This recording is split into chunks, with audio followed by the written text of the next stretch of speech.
Bangga dengan buah lokal serta terus berinovasi terus dilakukan oleh para petani hortikultural untuk mencetak dan terus berinovasi menghasilkan produk yang berkualitas. Menurut Alex Nurdin, Gubernur Sumsel, gempuran masuknya buah impor memang tidak dapat dicegah.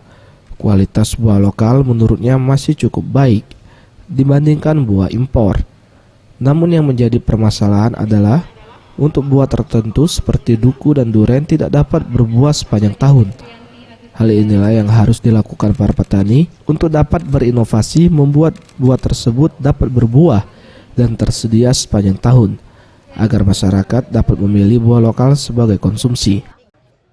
Kontinu, ya, ada kontinuitas dan harus ada perkembangan baru. Jadi maksud saya gini, kalau kamu pergi ke Jakabaring, ada sepotong lahan di sebelah Sport Science Center, kan bagus nian itu. Karena di rupanya sayuran kita yang bagus, ada buah-buahan kita yang bagus itu ada langka di situ. Nah itu pacak.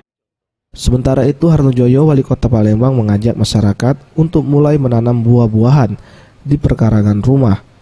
Dengan melakukan hal tersebut, setidaknya dapat membantu para petani untuk melestarikan buah lokal.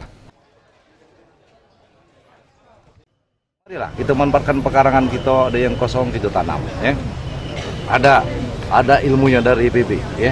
Ini mereka terus melaksanakan ini event ini, ya. Kalau bisa jangan setahun sekali, Pak. Bila perlu ini, kalau takut lupa masyarakat kita kan. Farel Wisatria, Sriwijaya TV.